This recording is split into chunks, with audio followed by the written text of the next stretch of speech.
What's up, everybody? Hello and welcome to episode number 278 of the VK Bros with Jason and Alex Von Cannell. How you going this week, Alex? I see you had some big lifting numbers that you achieved. I finished up testing this week. I did zero of the conditioning testing. I only focused on the lifts. I literally took... I spent like 2 hours on each of the lifts to make sure that I got the result. I did everything possible to achieve my goal. So the goal that I set like 6 months ago was to do 500 kilos across deadlift, squat, and back squat and bench press. Yep. And we spoke about it on the show. The reason why I chose that is because it's like 0.01% of the human population can do that lift. And I just thought it was a good goal. I knew I was pretty close to it, so I thought, I'll start working on it. And today was the last of the lifts. So I did 175 kilo back squat on Monday. That was a personal best for me. I did 147.5 kilo bench press on Wednesday, which is a personal best for me. And then today I had to do 177.5 to reach 500. Or I had to do 182.5 to beat my business partner, because that's the only lift that he had that was bigger than mine. Yep. I did 177.5 and then put another 5 kilos on and did it again. Nice. Just to have that lift. Nice. It was very slow. My back is a little sore. Yeah, I can imagine. Yep. Now. But I wanted to say this in regards to it, because I spoke to an intern that works there. I spoke to him about a week ago, and I was talking about, like, have you done anything with goal setting? And he's like, nah, never thought about it. I'm like, okay. I think it's a really powerful tool to have written down a target that you want to achieve. Mm-hmm. And the reason for it is it gives you something to focus your energy on. Yep. Because if you don't have the target, where is your energy going? Yeah. It's kind of going everywhere, right? And I think this is an example of focusing my energy in one direction to achieve a particular goal. Now, it's not the only goal that you have in life. It's not my only goal that I have in life. But it was one that when I'm in the frame of working out, that's something that I wanted to achieve. Therefore, the choice of, am I going to go and do a rowing Tabata, which is going to absolutely max me out and not get me to, not help me get the lifting result. Mm-hmm. And especially with the weather, like how hot it's been. Yeah, it's been ridiculous. I didn't want to risk injury. I didn't want to risk heat stroke. I didn't want to risk putting too much stress on my body. Yep. Because I wanted to be fresh for the 3 lifts that were important to me. Mm-hmm. So there is an example of why you have to have a written down target to put your energy into. Yeah. I have that in business. I have that in personal life. I have that in gym training. And I don't know, clearly they don't talk about it. These kids are uni students, and you're not told any of this stuff. No. But I mean, wouldn't you agree? Isn't it like an imperative to get anything done? The biggest thing for me is that we live in a world with so many distractions. Having clearly defined goals simplifies things for you immensely. It actually makes doing things a lot easier. So like you were saying, you had 3 particular lifts. You had a target for those 3 particular lifts. So it actually let you block out a lot of the noise around the gym area to just focus on those three different things, which made it easier for you to achieve those things. If you would have been distracted by the, cardio stuff and everything like that, you probably wouldn't have actually achieved the goal. And it's exactly the same in all aspects of your life, whether it's business, whether it is relationships or whatever. If you set clearly defined goals, it simplifies your life because you know what you're working towards every day. It's one of the things that I've struggled with a lot training-wise since I had my knee surgery and then had the kids. Because in the past, I used to always play sports. And so with training, I would train in a sport-specific manner. It was all about doing things in the gym that would improve my performance in that particular sport. And so it was easy. It was simple. I knew what I was doing every single day because you could just build a plan around what is going to benefit your sports. Then did my knee, stopped playing sports, had kids. So for the last 8 years, apart from doing my rehab stuff, which again, simplified, was very easy to do, so to speak, because I had a plan and I just stuck to the plan. But once I got back to a baseline, I've been wishy-washy on different goals for 5 years because I haven't had anything to aim for. And then now I've gone back to basketball and it's beautiful. It's simplified things in the gym for me because now I know exactly what I'm trying to work on, and you also get that positive feedback loop. You hitting your 505 kilos across those 3 lifts, how much of a positive feedback loop is that for you that's then going to push you forward, going, bang, I've hit that goal, and now I know I can actually push this even further.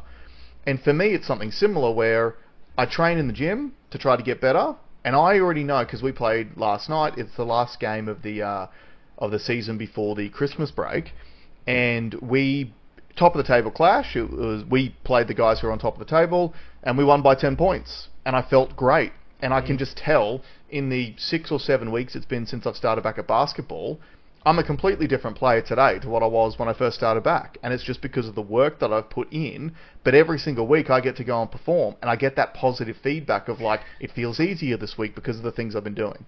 But what I don't understand is, and look, I've always been goal orientated. I think we actually learnt about it in Air Cadets when I was a cadet. So maybe in a way I was given a bit of a leg up in that regard, because I wrote my first list down when I was 16 years old. Right. And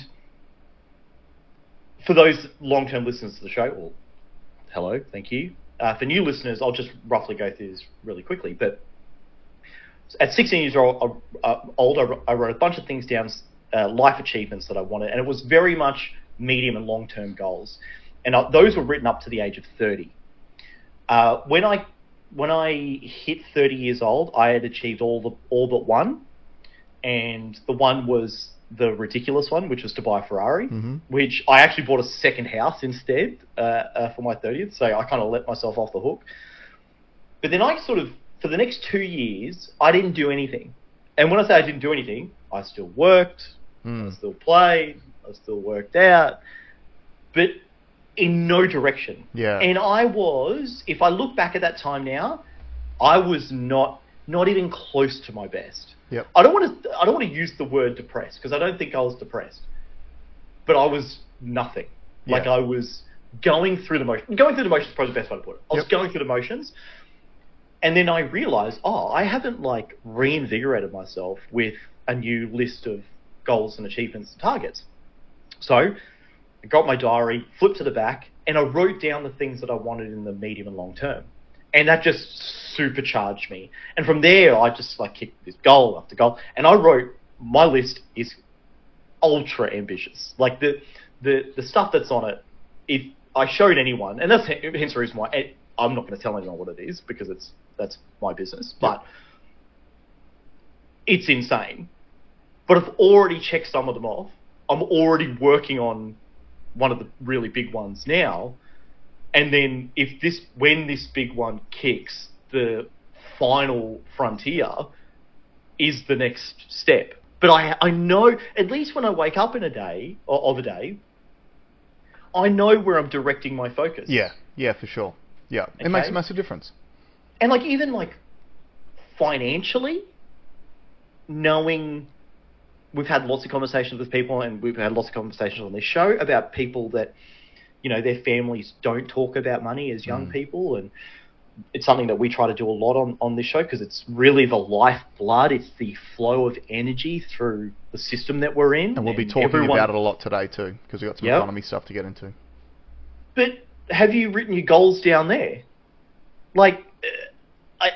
And for me, I just feel like it's essentially this silver bullet of achieving whatever you want. Yep.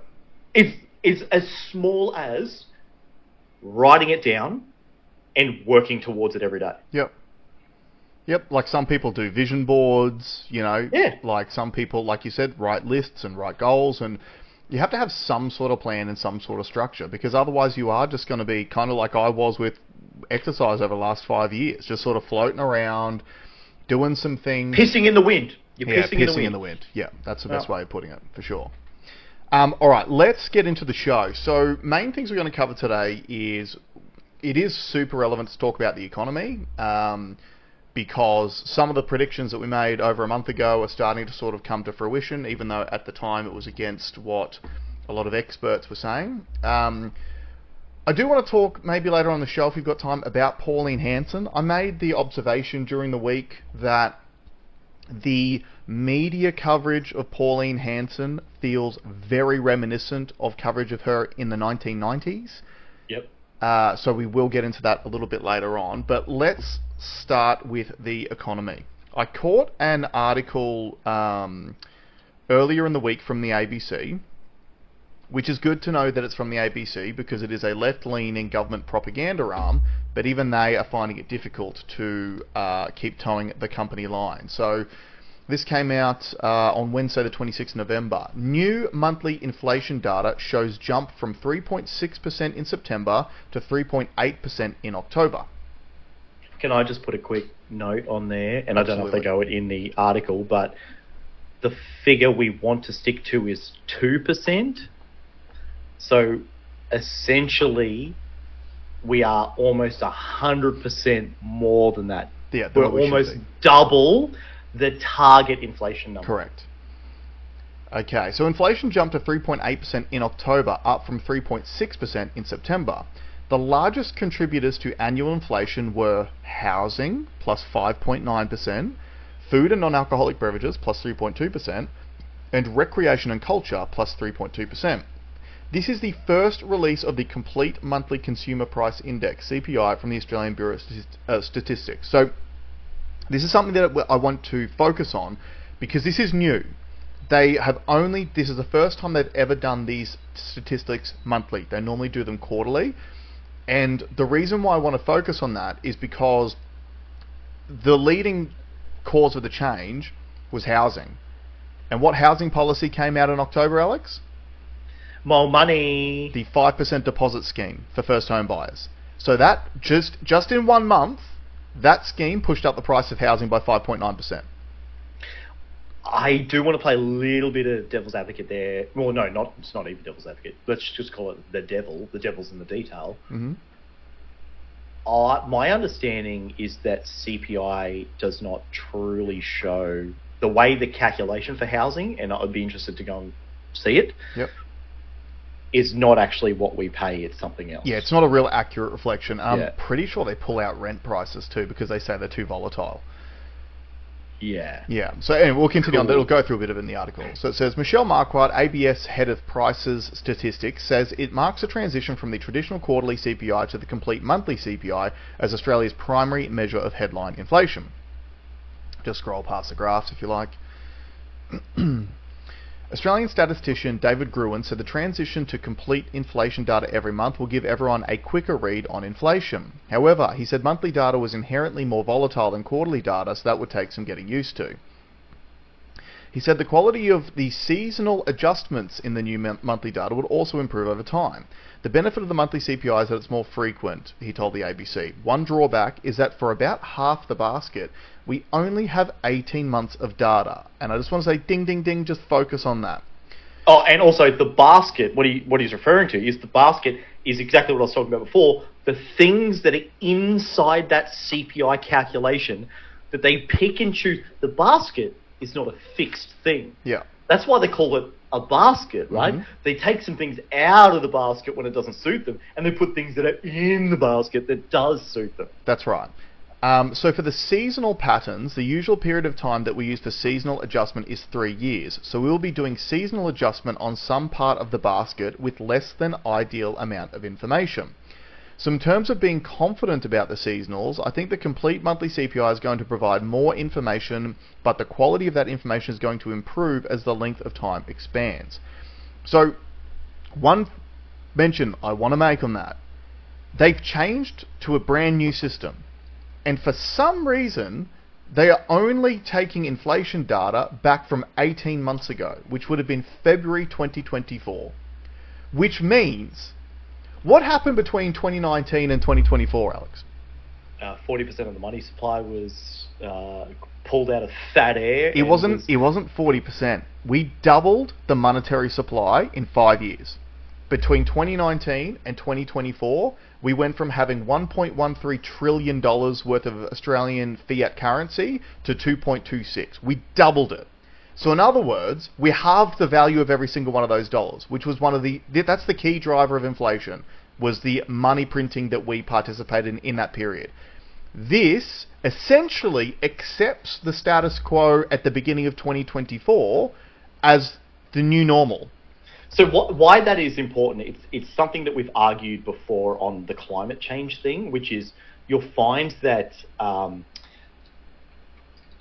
whenever they show you a climate model, it's always got a very random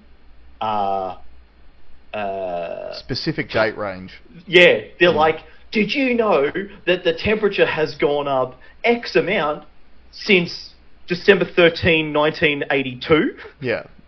Yeah. January? It's stuff like that. And the reason is, it supports your narrative. Correct. Yep. So here we go. Housing price inflation is the biggest contributor to inflation. Annual housing inflation was 5.9% in October, up from 5.7% in September. It reflects cost increase... Hold on, just on that, sorry. If the average property price is, call it $1 million. Yep. And it went up by 5.9% in 1 month. Oh, that's annual inflation. So they're annualizing that data, but it went up 0.2% in 1 month. Right. Okay. Yeah. It reflects cost increases in electricity, rents, and new dwellings. Housing inflation was the largest contributor to headline inflation. With annual inflation running at 3.8%, housing inflation accounted for 1.2 percentage points of that number. So in other words, guys, without the housing inflation, the RBA would be within their band of 2 to 3% inflation, which they're comfortable with. But because government keeps doing policies which are inflating house prices and costs like electricity, because you've got to remember, the housing market, the government's dabbling in.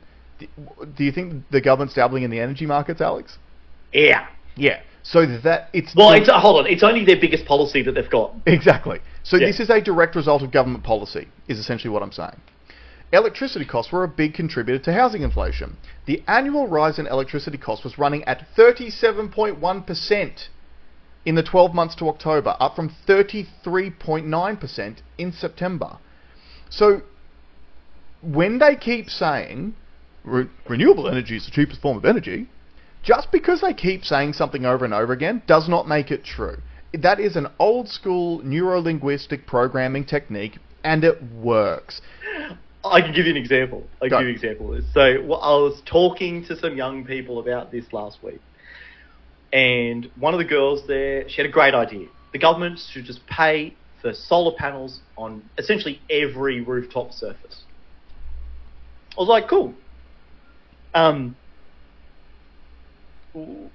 Where does the rest of the power come? Because at the time it was cloudy. I said, so the cafe that we're at has solar on it. Yeah. I said, how much solar are they getting right now? It's like, oh, probably none. Okay. So where do you get the rest of the power? Oh, don't know. Okay.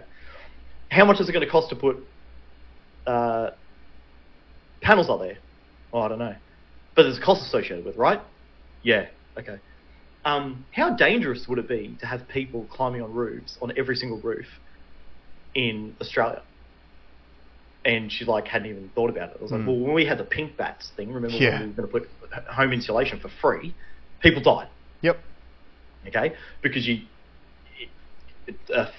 all these companies spring out of nowhere. They created a market for cowboys. Yeah. Yep. And I said, would you agree that we've got more solar panels now? We looked around where we could see. Every house had it. And she goes, oh, it's definitely more. And I'm like, well, explain to me why the price has gone up. And it's just that realization that, oh, shit, I have no fucking idea. Yeah. And the thing is too, and like this is something that will become relevant later on when we talk more about like the AI space as well.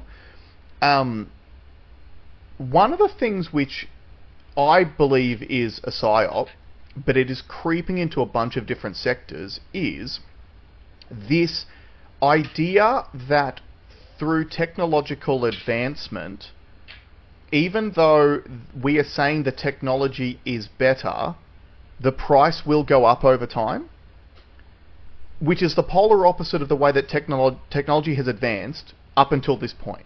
So, for example, like we say, renewable energy is the cheapest form of energy. That's what the government says. And yet, the more renewables you flood into the market, the higher the prices are going. And that is clear as day as a correlation. And then we talk about how now we have this problem where we're actually discharging too much excess solar into the grid because so many people have solar panels that it is actually causing even more problems for the grid. In the later on, there's an article I'm going to talk about in regards to AI, and a lot of these AI companies are talking about the fact that even though the processing power, like the technology, is getting better and better, they're actually anticipating the price of that will go up, which again is completely contrary to what has happened technology-wise up until now. Think of every other piece of technology we've developed over the last 50 years. Have they become more expensive as they have been improved, or have they become it's become cheaper, but it's because those AI companies are lying. Yeah, exactly. Same as the energy companies. And right? Yeah. This is what I'm saying. This is a psyop. Technology does not work like this. Yeah. When a new technology is created that revolutionizes the world, it's really expensive. Then competitors enter the market. And through competition, things get cheaper over time. Competition and innovation. But we are literally being psyoped into expecting that even though the innovation and the competition is getting better and better, prices are still going to go up. It's a psyop. Anyway, let's continue with this. So that is primarily related to state government electricity rebates being used up by households. The timing of the rollout of the Commonwealth Energy Bill Relief Fund rebates also impacted electricity costs. Isn't it funny that the EBRF to me reads like a fart sound? Yeah, which is about as much as that policy is worth. But and again, guys, so this is what they're saying. They're trying to basically say, well, the only reason why the energy prices spiked was because the relief funds were taken away. So in other words, energy inflation was being artificially suppressed by the government giving you some of your tax money back to cover it up. The data shows electricity prices have actually decreased for the last 3 months. In August, minus 6.3%, September, minus 0.4%, and October, minus 10.2%. However, with the October 2024 electricity cost figure, minus 12.3%, falling out of the 12-month calculation this month, the newest annual inflation figure still popped higher.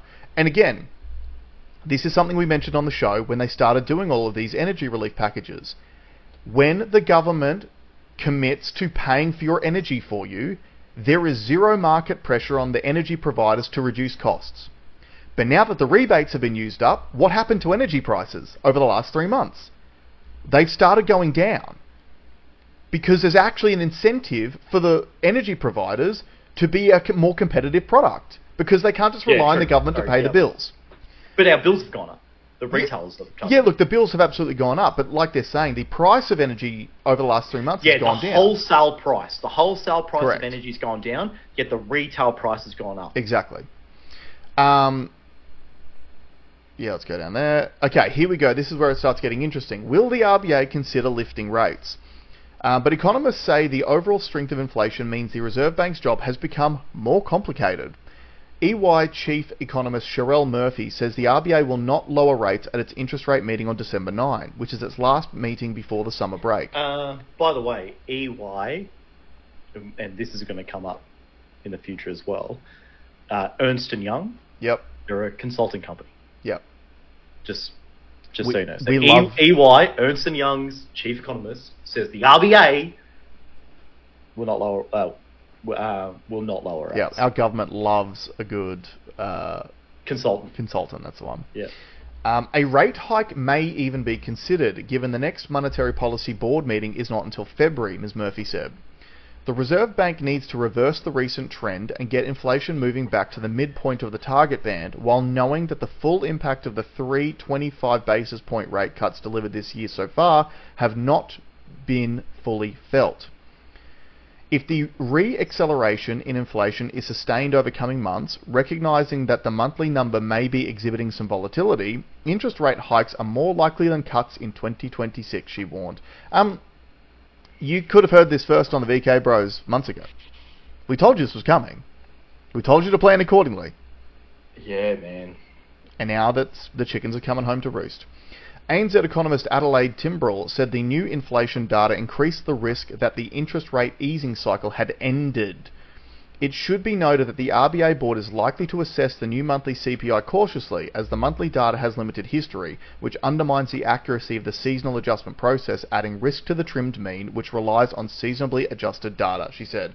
That's a bunch of gobbledygook to basically say, because this new system seems more volatile, they will be cautious in the way that they make decisions based on it in the foreseeable future. Yeah, so sometimes we're going to do shit that seems mental. Yeah, but also that would lead me to believe it is more likely that they will put rates up in December because they won't be back until February. And earlier in this article, they already said that the full feeling of the 3 rate cuts we've already received have not yet been felt. You just shared, just a quick side note, you just shared... Did the Senate just passed a bill to give themselves, or not a bill, they're having 2 months off? Yeah, they're not coming back until February as well. So, wasn't at the start of the year, wasn't this the latest Parliament sitting? Am I remembering that right? Your memory is much better than mine. But I'm sure that at the start of this year was the latest ever that Parliament has gotten together. I think you might be right, yeah. I might just check that. If I remember that correctly too.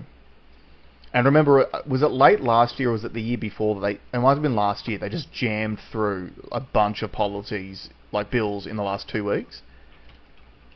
And weren't even reading them. No reading, no debating, guillotine debate, just jam them through. So the 48th Parliament of Australia was opened on the 22nd of July? No, that must be... No, that's not it. Anyway, essentially they're being paid over $200,000 a year to then take a 2-month holiday over Christmas, while... And don't you just think it's interesting how... I wouldn't be surprised at all if they know the rate rise is coming. Because it's like, let's just... And they're not there to answer for it. Yep, we're just going to go and put our feet up now. The rate rise will come up next month, and we can all just roll off into the sunset. And then by the time we come back in February, you guys won't even be talking about it anymore. Yeah, because it'll be the Hunger Games, and you'll be on the streets hunting food. Yeah, and so this is the thing, guys. Like, the problem with the Australian economy is... It is, I mean, like, there's a lot of elements to it, but we've covered them all on the show over the last few months. Number one, we have zero productivity, because there is no incentive to do business in this country anymore. The incentive is to get on the government seat, because all of the high-paying jobs that have been created in the last 12 months are all government-related jobs. So there's no productivity, energy prices are too high, which affects productivity. The cost of doing any business at all has increased 40% because of the inflation that we've experienced. Like, there is no productivity in this country. So that's one problem. The second problem is, like, the RBA is now trying to do this dance because they know the government's not going to stop spending money. Like, the majority of the inflation that we are receiving comes either from government policy, i.e. housing and energy, or government spending, i.e. the cost of our public service, which just keeps getting larger and more expensive every single year. So we told you this was coming. And the problem is, so Alex and I were talking about this yesterday, just having a private conversation about it. And if you were looking at this through the lens of a government trying to properly govern a country in the best interests of its citizens, you would see things like drastic moves to cut government spending right now. Because those inflation figures came out, they're outside the band, they know that means the RBA will be forced to put rates up. So the government should be saying, what can we do to take some of the pressure off inflation? We can cut this program, we can defer that program, we can cut some staff around the office. Like, what can we do to ease the inflation burden on the constituents? They're not doing any of that. They don't give a shit. So, well, no, I mean, the one thing they are doing is introducing new taxes. Oh yeah, which is even worse, right? For cost of living. It's worse for the cost of living, but it does curb inflation. So this is the thing. It's like when they get asked questions, they can answer the question in a way that answers that question very directly, but without talking about the ramifications that has on the wider economy. Yep. So you could easily say, oh, you know, we've had to slow down this part of the economy by raising taxes there to generate income, and then that, yes, may help the inflation target, but it's made it harder for those people. Like the cost of living has gotten worse. Yeah, and your quality of life gets destroyed. And now, I wanted to say this, and this is going to come into the some of the research that I was doing this week, but we bang on it a lot, about property being hyped. Imagine going and getting a place, and because of terrible fiscal policy by governments, by reserve banks, the only lever they choose to use to fix their own fuck-ups is make you pay more. Yeah. Homeowners, mortgage holders bear the brunt for their own government failings, their policy failings. Hey, go get a loan. We'll spot you some. Here's 5%. There's no LMI. Get in. Oh, whoa. Hey, guys, the price is going up. We're going to have to charge you for that. You now bear the brunt, and we don't forget, we have floating interest rates in Australia. So whatever you signed up at, unless it's fixed, and it's only fixed for, I think, a maximum of 5 years. Mostly people fix for 2 or 3 years if they're lucky. It's variable. And when it's variable, if the Reserve Bank goes up 0.25% and the bank decides to pass on the 0.25%, they'll do the 0.25%. And you just get a letter in the mail or a ping on your app, and all of a sudden your payment's gone up. Yep. And like, variable sounds great because it means things can go up and things can go down. But as that article just stated, multiple economists have said, we've hit the bottom of the rate cycle. They are not going down from here. They can only go up from here. So I did a little bit of research during the week, and I wanted to essentially prove that we're in a bubble for property. And one of the things I did was use Google Trends. Right. So for those that don't know, Google Trends, you can type in the term that you want to look at. You can set what country you want, a time frame, and it will tell you how frequently that word has been typed into Google. And I want you to look at this. So this is 5 years. Starts at November 2020 and goes to today. What does it do, Jace? It seems sort of down and up, and then in what date's that? Is that June 2025? It absolutely spikes. Yep. And now it's at all-time highs. Yep. Okay. So that was enough for me to say, it kind of fits in with my objective reality. I've just got friends that have sold places. Literally took them 3 days. It's the easiest layup sale that you've ever done. The market's still extremely hot. But then I thought, well, there's other things I should check, other terms. So I thought I'd search financial hardship. So this one, definitely, I would say, a more flat line. Yep. But what's the trend, Jason? The trend is upward. Yeah. Pretty significant, right? Yep. And pretty consistently up. Actually, what if I go back further? Can I go back? I can go back to 2004. Look at that. Yeah. So that spike would have been COVID? Yep, 2020. Yep. All right. But it is on a constant uptrend. Can I just make the point here too? So the graph that you've just brought up, and for audio listeners who can't see this, the graph starts extremely low back in 2004, and essentially looks like it is on a constant upward trajectory until you hit 2020, and then it massively spikes, but then comes down very quickly afterwards, but then continues on an upward trajectory since then. Can I make the obvious point? There was no spike during the financial crisis. We had the GFC in 2007. There's no spike. Yeah. So Really good think point. about this. We're apparently not in a financial crisis at the moment.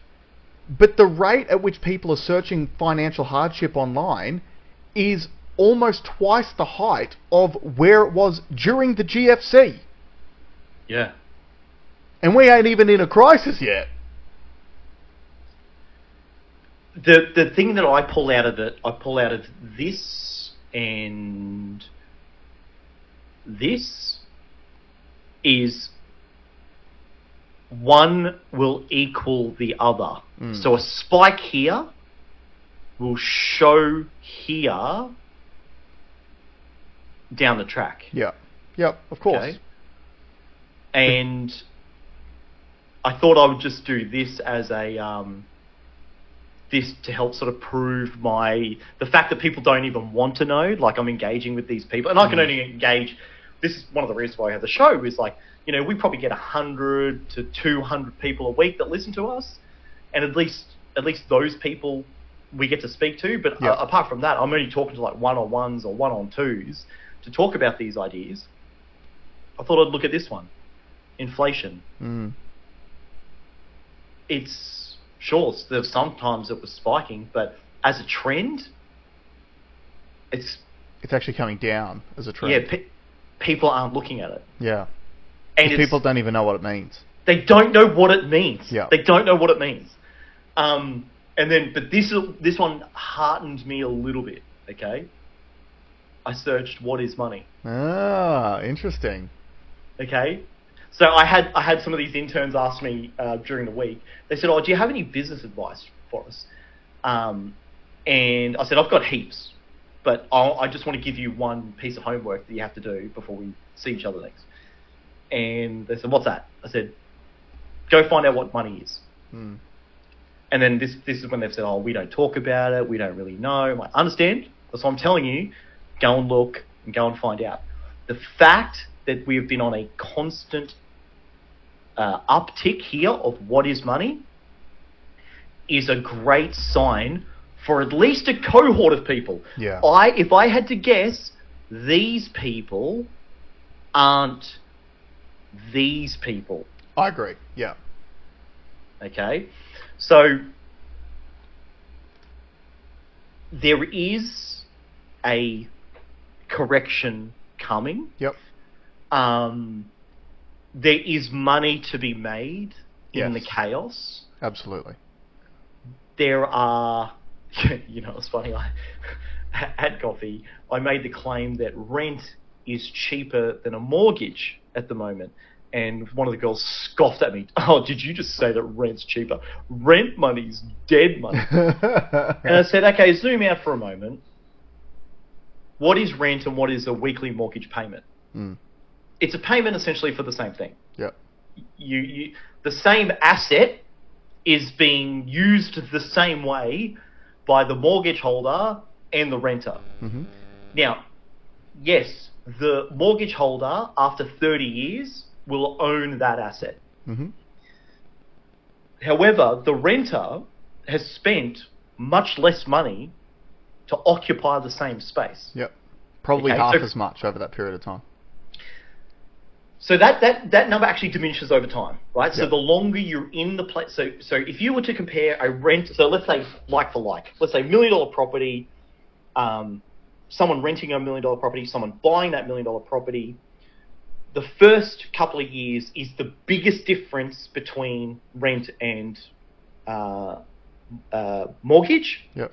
And then probably there's like a parity marker, maybe the 13th, 14th year, Yep. where it flips, and now the mortgage holder is now getting better value because they're paying more off the house and the rent would have gone up. Yeah, just to explain, people often don't understand how this works, but when a bank gives you a mortgage, they do a thing called front-loading the interest, which means the vast majority of their interest they get from you up front. So, yeah, your first couple of... was it you that... Dude, I remember my first one. Okay, my first mortgage payment, yeah. It tells you how much was the interest for the loan and how much came off the principal. Yeah. And I think my first payment was something like $2,800. Mm-hmm. $154 was principal. Yeah, the rest was interest. Yep. So they front load the interest. So yeah, for the first half of the mortgage, generally, it's a worse deal for the mortgage holder, and then that flips on the other side. But the other thing too that you've got to remember, stuff goes wrong around the house.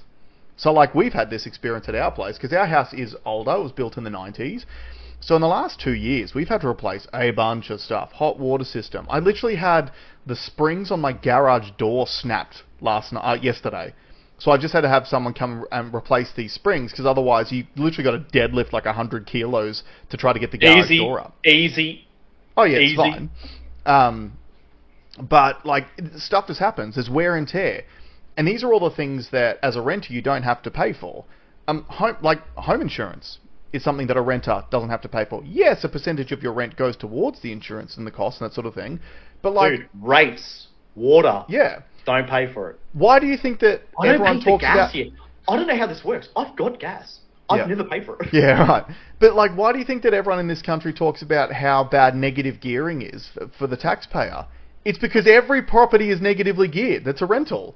Because they're not making money on the actual on the rentals. Funny you say that. So my friend, he's going out looking for a place to rent. Mm-hmm. And he took the day off and he went and did the rounds. And I rang him up. Oh, how'd you go? And he goes, I need to reassess my budget.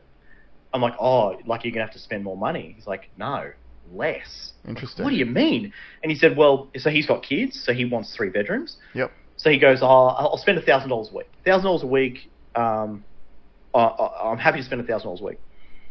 And the first 3 places he looked at were $1.6 million properties. Wow. That you can rent for $1,000 a week. Yeah. Right? Now, just so you know, what if someone was to go buy that property tomorrow in today's market at 1.6, they'd have to rent it for $1,600 yep. to be deemed as a good investment. Yeah. Okay? And that probably won't cover the payment. That's right. Especially by the time you add on all the other shit, right? Yep. So it essentially, he's getting like a 70% discount to live in the same place. Yep. Now he said, I'm going to have to bring my price back because it was 5 bedrooms, it was too big, it was surplus to his needs. So he's going to go back and look at $850 joints. Yeah, interesting. Because it's cheaper. Yep. You just looked at one. You looked at a $1.2 million place that rents for $850. For $850, yep. Well, that's wrong. It's never been like that. No, that's right. When my places when I had my investment properties on the Gold Coast, they owed me in the 3s and rented in the late 4s. Yep. It was the opposite. Yep. And when all was said and done, and I went back and checked if it was a good investment or not, it was a bad investment, 3.6%. Even though the rent yield is completely way better than what it is now. Yeah. This is why you need to ask some questions. And I was at the gym this morning with one of my mates who's he's a money guy. He's a hedge fund guy. And we were talking about conversations that you just can't have with people because they've just been indoctrinated by property is good. Yeah. But one of the concepts, I think I sent it to you in the text and I wanted to talk about it. If property was such a good investment, why don't people treat it like investors treat investments? Mm-hmm. And what I mean by that is when investors buy investments, they factor buy low, sell high. Yep. Income generation. Yep. Fees. Tax benefits. Mm-hmm. There's certain metrics that you use to say whether you're going to buy that asset or not. But no one can be having that. None of those things work in today's property market. Yeah. The capital growth isn't there because you bought at the top. Yep. So there is no capital growth, right? There is no income. We've just said that because the rental yield is so low. Do you get tax benefits? Yeah, you're going to have massive tax benefits. If you pay lots of tax, you're going to get a massive credit because your rent's not going to make your payments. Yep. Okay. And if that was a stock that had those attributes, you'd never sell one. And yet everyone's just like, house good. Yeah, because that's just been the indoctrination. It was the Australian dream. Own your own property. Did I talk about it? No, I spoke about it before. The young guy is like, my only goal is to buy a house. Yeah. Cool. Yeah. Why? Yeah, exactly. And everyone gives you the same answer. Or the best answer they have is security. I want to know that I have somewhere to live. Well, cool. I'll give you the tip. If you've got an extra $1,000 a week in your pocket, you can live anywhere you want. Yeah, and there is nothing secure about a $1 million plus mortgage with variable interest rates that are about to go up. Yeah.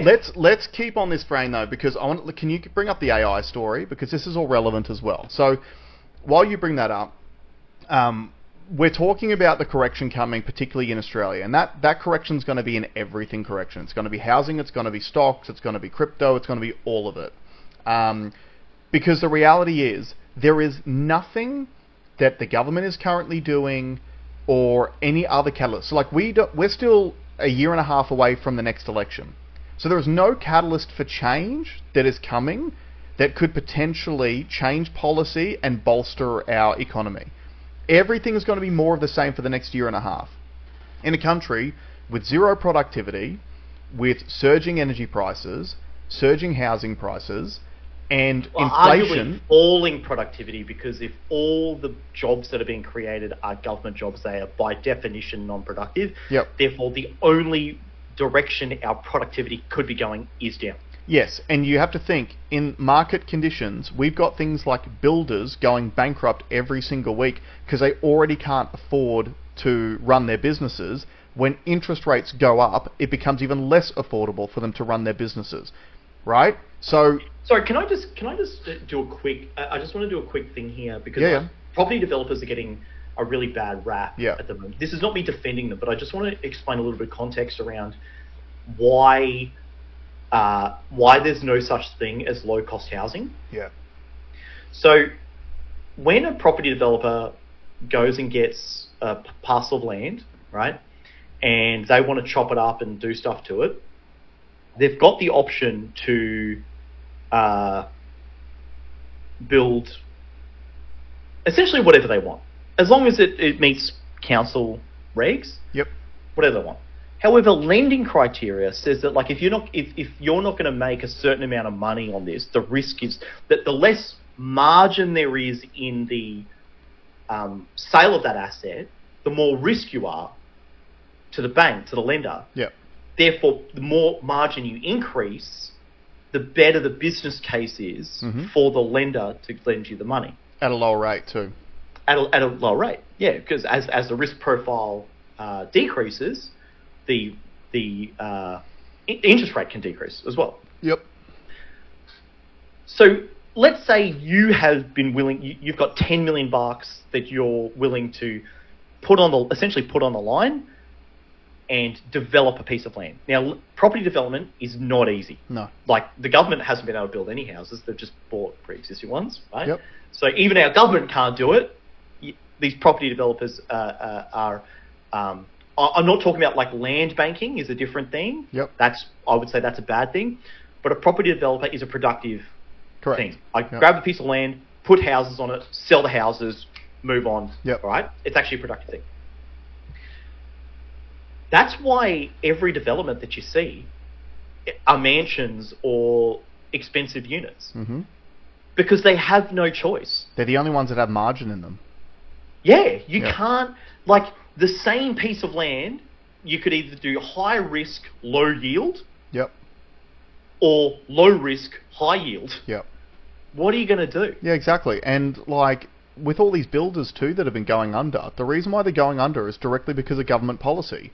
So these builders, a lot of them got screwed over because they were trying to do the right thing by the customers by offering fixed price contracts. So they would sign up, you would sign up saying, hey, I've got this land, I want you to build this house on it. They'd go, yep, no dramas, it's a fixed price contract and it'll be available within the next 12 months. And then we've inflated the cost of building materials and everything involved in building that house by 20 to 40% during that period. And then the builders are just coming to the customer going, I actually can't, I'm going to lose money to build this fucking house. Yeah. Like, it's not the builder's fault, it's not the customer's fault, it's the government's fault. So just so everyone knows, in Victoria, one of the new regulations that they brought out is every house must have wheelchair access. Yeah. Yeah. Every house must have wheelchair access. It's insane. It's absolutely insane.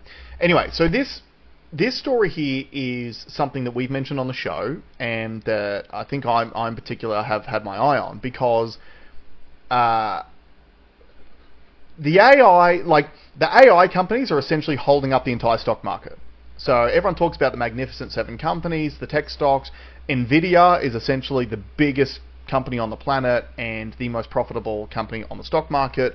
And there's been all these stories. I've shared a bunch of stuff during the week about this circular movement of money and announcements around these different companies, which is artificially increasing their stock prices, i.e., it was, I think, Larry Ellison's company, Oracle, announced it was going to invest $100 billion into ChatGPT, like OpenAI, and then OpenAI came out and said they're going to spend that $100 billion for compute power from NVIDIA, and then NVIDIA came out and said that they're going to invest like $100 billion into Oracle because they want more data centers that Oracle's taking care of, and it's the same money that's just been shuffled around in different announcements, going around in a circle between, like a bubble shape between these companies, and the stock price on all three of those companies went up from these announcements, but it's the same money. So essentially, and it went up more than the $100 billion. Yeah, so you've kind of added $300 billion in market sentiment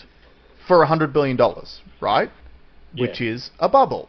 So one of the things that our boy Michael Burry, have you heard Michael Burry's take on? Can we just pause for 2 seconds? It's getting really fucking hot in here. I need to do something with the aircon. Yeah, okay. I'll pause and we'll come back. Alright, we're back. So, Michael Burry, who is the guy that The Big Short was based off, because he saw the bubble coming in the housing market before anyone else did, and he bet on that and made himself a lot of money. He has come out recently and said that he believes AI is in a giant bubble. And what I found interesting was, did you see the response from OpenAI in regards to Burry, where they basically said, we're not Enron? It was all of them. Alex Karp from Palantir said the same thing, even though he sold some of his stock just shortly after. Yeah. And what was interesting is that, look, if any company specifically mentions the word, like the name Enron, that's not a good sign for a start. But what Michael Burry actually came back and said was, he said, no, I never suggested you're Enron. You are Cisco. So yeah. Cisco, if for anyone who remembers the dot-com bubble bursting, the main reason why the dot-com bubble burst was because these big companies that were like at the forefront of the internet revolution purchased way more infrastructure than was required or ever ended up being used. So therefore, the cost that they had already committed to destroyed their profitability, and that's when the bubble burst. And people are seeing the same things in the AI space. So here's a post from Hedgie Markets, which I actually found this via Edward Dowd. And Edward Dowd is a data analyst that I very much trust when it comes to matters of data. And he's on the exact same page as this. So let me read this out for you. HSBC, as in the bank, built a model to figure out if OpenAI can actually pay for all the compute it's contracted. The answer is no. OpenAI has committed to $250 billion in cloud compute from Microsoft and $38 billion from Amazon, bringing contracted compute to 36 gigawatts. Based on total deal value of up to $1.8 trillion, HSBC estimates OpenAI is heading for a data center rental bills of about $620 billion a year. So to make memes of Donald Trump to make VK Bro thumbnails. Yeah. Right? though only a third of that capacity comes online before 2030. Wow. So here's the math. HSBC projects OpenAI's cumulative rental costs at $792 billion through 2030, rising to $1.4 trillion by 2033. Against that, they estimate cumulative free cash flow of $282 billion, plus $26 billion from Nvidia's cash injections and AMD share sales, $24 billion in undrawn debt facilities, and $17.5 billion in current liquidity. Added up, and there is a $207 billion funding hole, plus another $10 billion buffer HSBC thinks they'd need for safety. My take. This is the AI bubble in one company. HSBC assumes OpenAI reaches 3 billion users by 2030, which is 44% of the world's adult population outside China. Now, China, they're not allowed to use it. It's blocked. They assume 10% becoming paying customers, up from 5% now. They assume OpenAI captures 2% of digital advertising. They assume enterprise AI generates $386 billion annually. Even with all those assumptions going right, OpenAI still can't pay its bills. The best case scenario HSBC can model still leaves a $207 billion hole. Their suggested solution is that OpenAI might need to, in quotes, walk away from data center commitments and hope the big players show flexibility, because less capacity would always be better than a liquidity crisis. That's a polite way of saying the business model doesn't work and everyone involved might need to pretend the contracts don't exist. This is the company anchoring a $500 billion Stargate project and driving hundreds of billions in infrastructure spending across the industry. So look, the pickup, the 44%. Can you speak a bit closer to your mic? Sorry, mate. Sorry, 3 billion users, rough. That might be hard. 10% becoming paying customers, which is, if they've got 5% now, doubling that is, I think that's achievable, but not at that number, not at 3 billion. Capturing 2% of digital advertising, easily achievable. Yep. AI generates 386 billion. Well, probably doesn't work based on the fact that I don't think they can get 44% of the world's population. Yep. Can I also just throw something out there for you that I don't think people are thinking about? Aren't they talking about AI replacing so many people's jobs? Yeah. So if AI takes the jobs of stacks of people, how do they expect their customer base is going to increase? Well, that's the companies that will take it. So if you had 100 factory workers that can be replaced by 5 AIs, you've just added 5 AIs. Yeah, so those companies, those are great. But they're assuming, to make it not even work, they need 44% of the world's adult population to be on the platform. Yeah, you know that number, it's obscene. And guess what it's not accounting for? Competition. You don't think that there's going to be competition in the marketplace? Well, but this is something that we spoke about after the DeepSeek thing. The fact that these American companies only talk about compute and chips because it's this circle jerk of money laundering. Yep.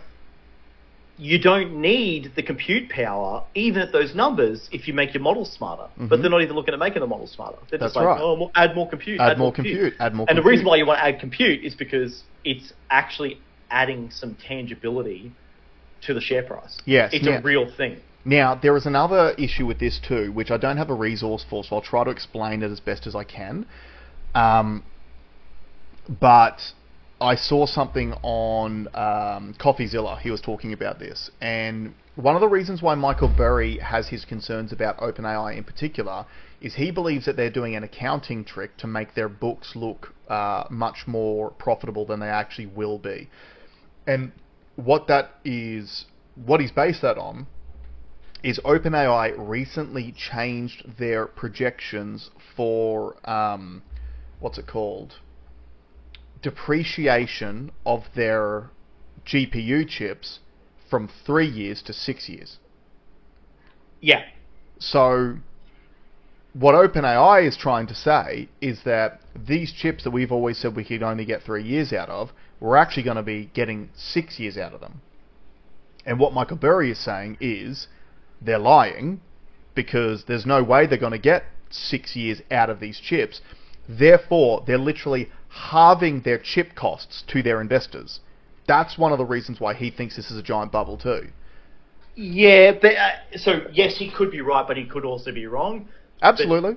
But even with that probability, you'd still bank on them being the likelihood. Sorry, what's the best way to express this? The chance, the 3-year figure is more likely than the 6-year figure. Correct. Yeah. Which is the concern. Or even if you get it extended out longer than 3, it's more likely that the answer is closer to 3 than it is to 6. Yes, I agree. Yeah. And this is the same sort of accounting trick as what you're seeing with our net zero in Australia, where the projections of how much all this stuff is going to cost is based on an unrealistic life cycle expectation for solar farms and wind farms. So it's the same sort of accounting trick. If you pretend the infrastructure is going to last longer than it's really going to, you are hiding downstream costs from your investors. Yeah. Totally. So again, Australia aside, like, Australia's got its problems, and I don't see any reason why those problems are going to rectify. But then if you look at the US stock market, it is literally being held up by these companies that are playing circle jerk and accounting tricks. And it looks an awful lot like what happened with the dot-com bubble, because that burst because the early adopting companies went way too hard, way too early on infrastructure that was surplus to requirements. And it's exactly what OpenAI is doing right now. Now, I would say there is probably a lot of downstream benefits to AI and this AI. And I know that Sam Altman is kind of looking to Trump in particular to say, like, hey, make me like a critical asset. Probably because he knows. Now you're seeing why he came out to try to say, hey, Trump, the technology is really important. We're kind of too big to fail, right? Can you backstop us? Yeah. Yeah. And there will be a lot of benefits from AI. It will be very interesting. It is going to be a tricky thing to balance. Yeah, for sure. But again, I think this is all just data points coming towards the obvious conclusion of a market correction in the near future. Yep. Can I just do a quick palate cleanser before we move to Pauline Hanson? Sure. So I posted up some stuff during the week about Tony Burke, the immigration minister, banning Candace Owens from the company based on the character test, and yet allowing Bonnie Blue to enter the country. I love the pun, by the way. I don't know if you got enough credit for the pun. Yeah, probably not. There's a lot of puns that I've thrown out there into the workplace, not even the workplace, sorry, like group chats, that I have not received adequate laughing from. So I'm very disappointed. But the main thing that I want to talk about, apart from the fact that, like, our government thinks that Bonnie Blue is of better character than Candace Owens, even though she specifically said she's entering the country to go to Schoolies Week, right? The other thing that I took out of this is just another example about how society actually doesn't give a fuck about young men. Right. At all. Go on. Let's put the shoe on the other foot. Let's pretend that Bonnie Blue was actually a bloke. Right, imagine this scenario. Alright, it's your boy, Bobby Blue, and I'm on me way down under on the Gashes Tour of 2025. I'm on a special mission to sexually exploit as many as close to underage girls as I can and post it on the internet. Blimey! Special shout out to Immigration Minister Tony Burke, the visa geezer. Like, imagine the fucking outrage if there was a British bloke who was literally saying, I'm on my way down under to fuck girls who've only recently become legal and post it online for my own personal enrichment. Do you not think people would care more? They would care a lot more, but it is slightly different because there is a guy that did that skit. I don't know if you've seen that one. Oh, no. He's like, I'm going to... He's like, no, I'll drop. Oh, I can't find it. He basically says like, I've put ad in a local paper, and I'm gonna get 1,000 girls to come out, and I'm gonna sleep with every one of them. Let's see who's outside. And there's no one out there. And then a lady walks past and goes, oi, oi, are you here to have a go at, I'm going to sleep with 1,000 girls today. She slaps him in the face. he's like, well, I guess it's another episode of me having a wank. But again, societal double standards. If an older British bloke was talking about coming to Australia to sexually exploit kids who've just left school, there would be outrage. Well, but to me, it's more about showing that it's not about what's right for the people. It's all political. Yeah. It's all about politicians protecting themselves. Candace Owens is extremely critical of governments, of power structures. She's very smart. She's also a right-wing pundit, and we have a left-wing government. Yeah. So, the fact that it's being weaponized. Mm-hmm. And it's not the first time this has happened. Like, no, it's not. Milo Yiannopoulos? He had his visa denied. What's the British lady as well? Katie Hopkins? Katie Hopkins. She came over to Big Brother, put a post up criticising the quarantine stuff that she had to do because it was during COVID, and she got exported from the country as well for making the government look bad. So basically, it's not about... And we don't deport criminals. Yeah. And, like, don't forget as well, like, the criticism that Katie Hopkins was making was that she knew Australian citizens were banned from coming back into the country, and yet they'd flown her from the UK to be in a television show. Yeah. Right? Yeah. It's not about what's right for the people at all, is it? No. Which is the point she was making.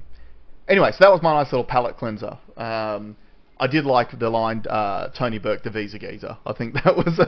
the visa geezer was great, but also just showing how... What did you say? Showing how the government wants to fuck the people. Yeah.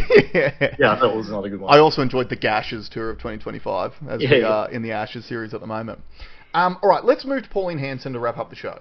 Because, as I said at the beginning of the show, I've noticed recently the media coverage of Pauline Hanson is very, very reminiscent of the 1990s.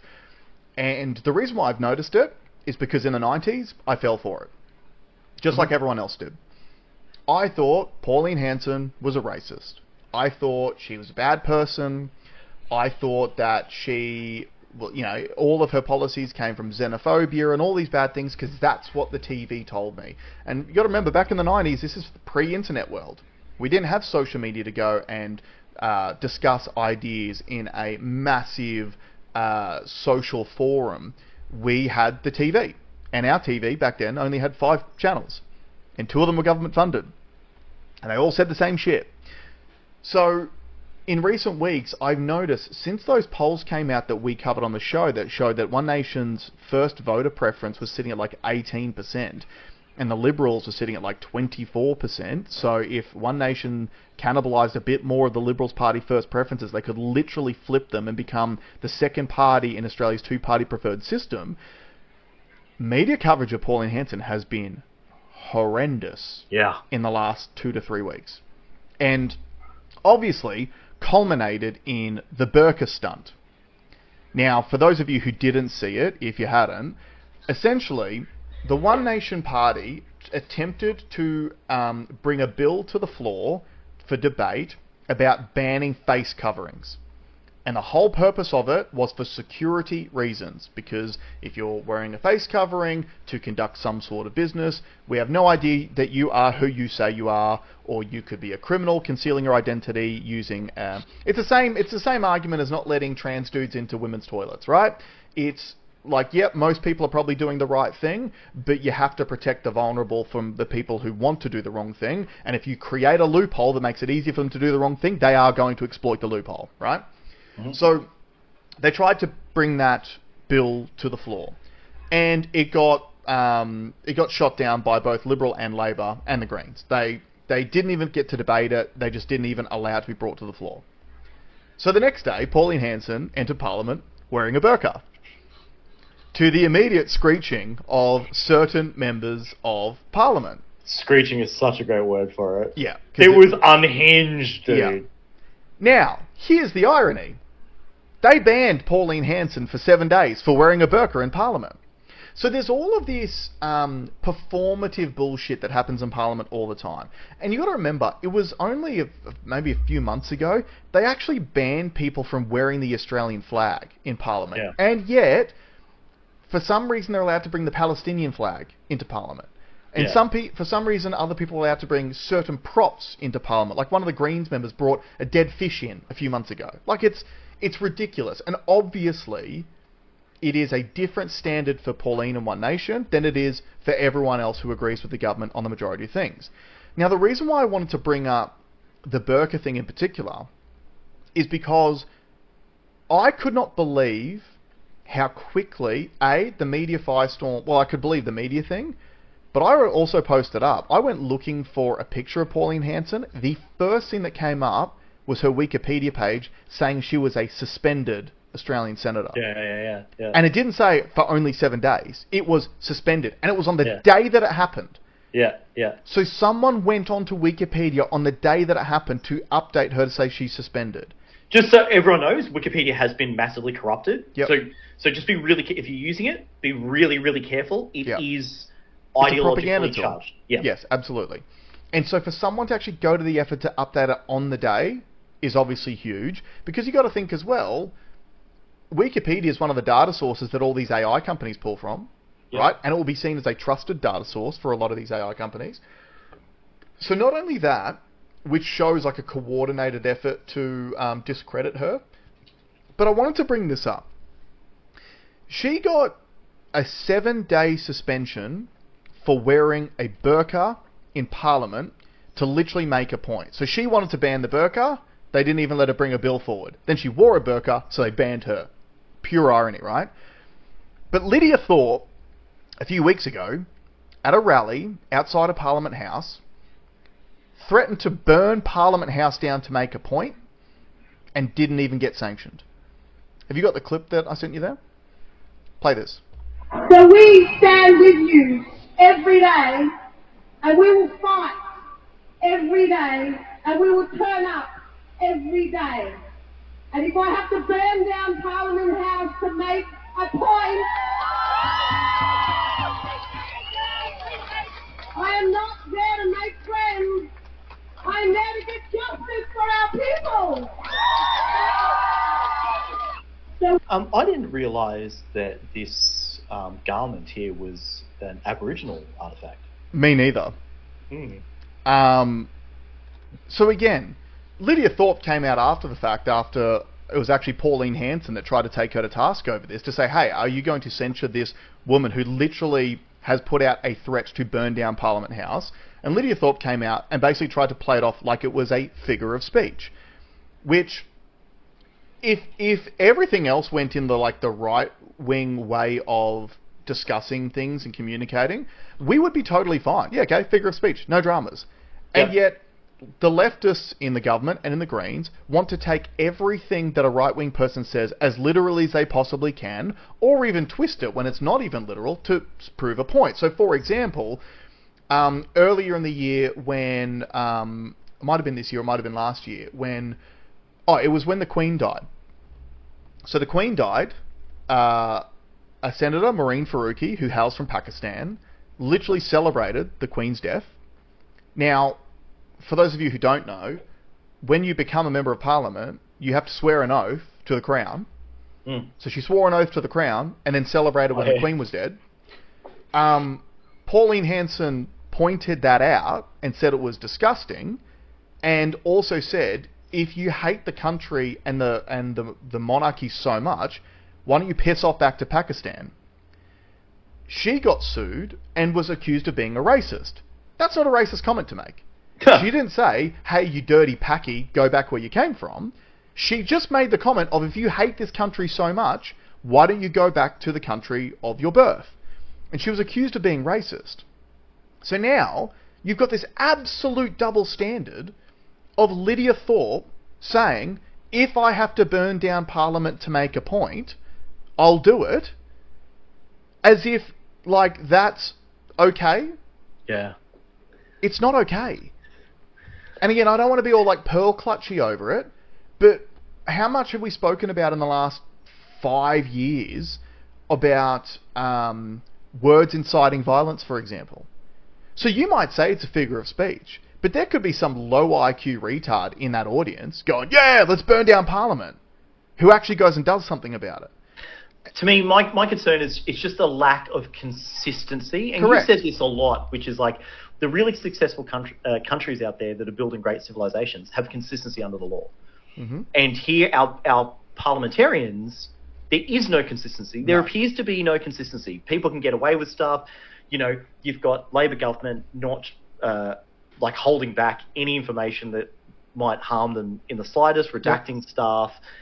And then you've just got people that are not people in the naughty chair will get criticised for everything they do. Correct. And there's people doing actual harm can do no wrong in the eyes of the media and politics. That's right. Can I say something sweet about Pauline Hanson? Absolutely. I want to show a clip. Did you see her cook a steak for Barnaby Joyce? No, I didn't.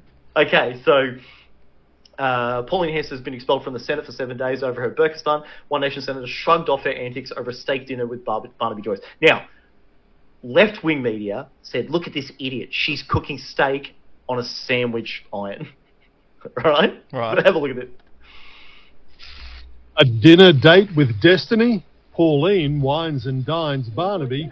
I made him a damn good dinner. The method, simple, a sandwich press, but the steak, top quality Wagyu, the produce of Australia's richest person, Gina Reinhardt. George Foreman will be quite jealous. There'll be a Pauline Hanson sandwich maker next. Him chewing over whether he'll join One Nation. Item chewing. Look at that steak, Jason. Yeah, it looks good. Got a crust on it, nice pink in the middle. That is the reason why I want to show it. What a sweet thing to do. She's trying to get Barnaby Joyce. Barnaby Joyce this week resigned from the Nationals. Yep. And she's trying to get him to come over. And she's the boss. Yep. And she's not big dogging herself. She's like, come to my office and I'll cook you a steak. And there's a delicious pasta bake. It actually makes me hungry watching it. And the steak is mint. And then, like, she's not too proud to be a host or a good... Like, absolutely. Is that not, like, the most Australian thing ever? Come over for a steak and we'll figure it out. Like cooking someone a meal. I don't know if any of our other politicians actually even know how to cook. And here's the other thing, too. Again... No, did we have Dan Andrews? Didn't they show that? Was it Dan Andrews and Albo with the barbecue that, like, wasn't on? Yeah. She did it on a sandwich press in the office because she had to make do with what she had. I love it. But here's the thing too, that again, I don't think people give Pauline enough credit for.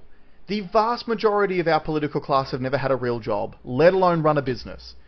A lot of people try to use the fact that Pauline Hanson ran a fish and chip shop as a derogatory term towards her. Yeah. They try to demean her over it. She ran a fucking small business. Yeah. And if you get local reports, it was a very well-respected, very successful small business. Yeah. She's actually run something. She knows what it takes to run a business. Albo doesn't. He's never had a fucking job. He's been in the public service his whole life. Katie Gallagher, our finance minister, has never run a business, has never had a real job. Neither has Jim Chalmers. Like, none of these people who put themselves up as these experts, and clearly, look at what they're doing to the country. The fact Jim that they Chalmers just came out talking about the budget and saying we're helping inflation by making additional payments to XYZ. It's literally the opposite of what happens. Yeah. It's literally like saying, I'm going to put the fire out by pouring petrol on it. Yep. Yeah, absolutely. So, look, here's the big point out of this. I think that the Labor-Liberal duopoly are very nervous about Pauline Hanson. I believe that there's a lot of polls coming out about young people at the moment. And I think that's on purpose. It's by design. Because they are trying to convince young people that them being overly emotional and interested in communism is the right way to go. And they're trying to claim that these young people's views are going to be the views that this country is going to have moving into the future, when everyone knows, and like as the old saying goes, if you are under the age of 25 and you don't lean left, you don't have a heart. But if you're over the age of 25 and you don't lean right, then you don't have a brain. Yeah. Because when we're young, we're emotional, we have no wealth, we have no real responsibilities, we're not running a business, we don't have families young in this country anymore, so you're not trying to raise children. But as you get older and you maybe accumulate some wealth through your hard work, through capitalism, maybe you do start running your own business. And yes, that business makes you personally wealthy, but it also allows you to employ people in your community, give them jobs, meaning, integrity, increase the tax revenue for the government to pay for services like Medicare and your hospital systems and your public schools. Like, it is those things that as you get older, you start realizing the government is actually getting in the way of all of those things. 100%. We need the government out of the way, which is why people are starting, tend to lean more conservative as they get older. I mean, it doesn't take a genius to realize that you're not going to be conservative if you've got nothing to conserve, right? But if you've got things that you want to conserve, you're probably going to lean more conservative. I heard it put really great today. At the moment, and this is in the entire Western world, it's a fight between freedom and free stuff. Yeah, absolutely. And what you're saying is the young people are being targeted because they want the free stuff. Yep. And I understand why. Totally, it's not a critique on them. Yep. I totally get it. But freedom is the thing that people are really losing sight of. And freedom is a far more conservative value. Stay out of my life. And the way I think about it from a real practical point of view, the government doesn't know who I am. Yeah, that's right. They don't know what's best for me. Yep. Nor can I expect them to. So I don't. That's right. You'd rather take care of yourself and get out of my way. Exactly. And I'll give you the tip. Not one form that I've filled out for the government has made my life any better. Yeah, absolutely. And so getting back to the whole One Nation thing, just think about it as well, guys. The policies that they've been consistent on for a long, long time are things like curbing the mass immigration and are things like abolishing net zero. They were against it right from the beginning. Don't forget, the immigration problems and the renewables, like net zero programs, started under the Liberal National Coalition. It started under ScoMo and Turnbull. Right? This isn't a Labor thing. They've just supercharged both of these things, and they're trying to leverage these things to their own personal and political benefits. But One Nation has been consistent on these things the whole way through. And now you're seeing that the coalitions come out and announce that they're going to, in quotes, ditch net zero, which doesn't sound exactly like ditching net zero. And they're also starting to talk about having a responsible conversation around immigration levels and those sorts of things. And it's like, hold on, just so you guys are aware, the only reason why they're changing policy is because they're going where the conservative winds are blowing and they're scared of One Nation. So why would you vote for... If you're a conservative person, why would you vote for the LNP, who are just going to flip-flop on their values just to try to get votes, when you can vote for One Nation, who've had the consistently correct policies for decades? Also, think about this. When they do flip these policies, okay, which they will, remember what they said to anyone who posed that idea of flipping those policies when they pushed them. Yeah, exactly. They called you everything. Your cookers, your crackpots. Climate deniers. Yeah, 100%. Right? Everything, every name under the sun. You're a fascist, you're a racist, you're a Nazi, you're a this, you're a that. Oh, yeah, we're going to go do that now. Though. Yep, exactly right. Don't forget that. Don't forget that. And I want to say that the left-wing attacks on Pauline are very low quality. Yep. What's his name? Punters Politics. She's doing this stunt so that you know that you forget that she hasn't voted for more funding to public schools. Okay, so yeah, that sounds bad. I can see why you think that's bad. But if you know what real conservative politics is, they think there should be no government money given to anyone. Yeah. Right? Like that's how I think. Yep. That's how you think. Yep. But that context used in that way, you've weaponized it in a very low quality way. You're playing the game. Exactly. And he's someone that says that he doesn't play the game, he doesn't play politics. Yeah, but he absolutely is now as well. And unfortunately, I think he's falling in that trap where it's good for clicks. He's obviously found out where his niche market is, and now he's playing to his audience instead of, like, he's got some good content. Don't get me wrong. Sure. Like, I was having a conversation with someone about this the other day. I like a lot of his content. I think he points his hate in the wrong direction sometimes, because I don't know if it's naivete on his part or if he's playing to an audience for income reasons. So it could be one or the other. But like, even so, that post had multiple things that she had voted against, and it was things like increases to the childcare subsidy, housing affordability, and there was something else as well. And it's like, apart from the public school things, if you park that to the side, all three of those other things were directly inflationary policies, which she voted against, which I agree with. And this is the thing that I really need people to understand about Pauline Hanson, because the media has been convincing Australians for 30 years that it's the opposite. The media wants you to believe that she's racist. They want you to believe that the reason why she pushes the policies that she does, like curbing immigration, like auditing the Aboriginal industries in this country, like removing things like DEI to make everyone have to compete on the same level playing field. They want you to believe that the reason why she's doing that is because she hates people who aren't white Australians. It could not be further from the truth. Yeah. She came from a regional area with Aboriginal people. The Aboriginal locals loved her. There's all these stories about she would get to the end of the day, she'd be closing up the shop, she would have some spare food left over that she would give to some of the homeless people that lived in the community. It became a normal part of everything that she did.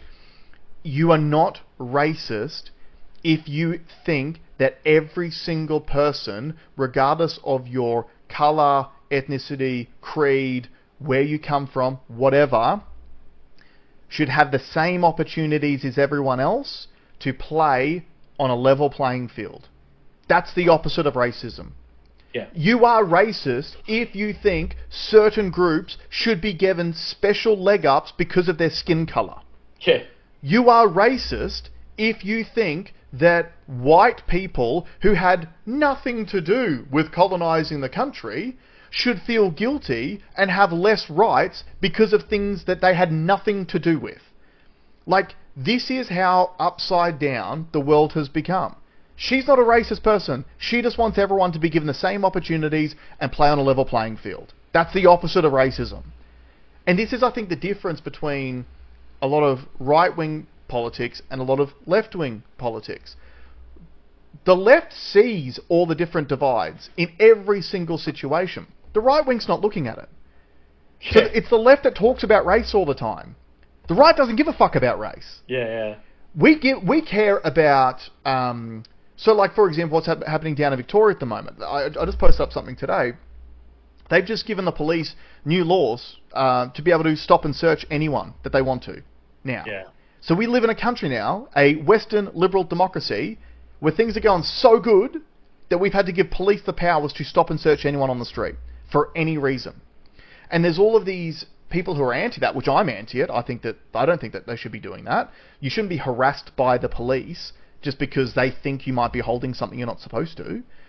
But also, everyone's completely discounting the fact that the only reason why crime is ramping up is because the police catch the people and the justice system lets them out on the street again. Yeah, totally. Right? So why are we putting more of the onus on police? They're doing their jobs. Yeah. It's a justice system that's letting all the criminals back out. But again, it's not racist to go, hey, certain communities who've come here from another part of the world with a culture that doesn't align with ours are causing the majority of these problems. And before people go, oh yeah, but white people are doing these things too. Yeah, okay, but if you're a citizen, you deserve to be here. And if you've done the crime, we should deal with you based on the crime. If you're a non-citizen, you don't deserve to be here if you're committing crimes. Go away. Yeah. Deport these people. That's not racist. I don't care where they come from. You could be Bonnie Blue. You could be Bonnie Blue over here from the UK. If Bonnie Blue gets a machete and hits someone in the head with it in Cavill Ave at Schoolies, she can fuck off. Yeah. Right? It's not a race thing. It is if you want social cohesion, you need to have what Alex said earlier. Equal treatment under the law. That's all we're after. Yep. We're after a level playing field. And that's something that Pauline Hanson has been advocating for forever. And even her burqa stunt this week. Like, you can call it a stunt, you can call it political theatre. The reality is she's got people talking about it, and she has exposed the fact that there are double standards in Parliament. Yeah, totally. It was a masterstroke. It was so good. Trumpian, you might say. It's effective messaging. Streisand affected the whole issue. And on that note... Thanks very much for joining us, guys. We will see you all next week. Bye.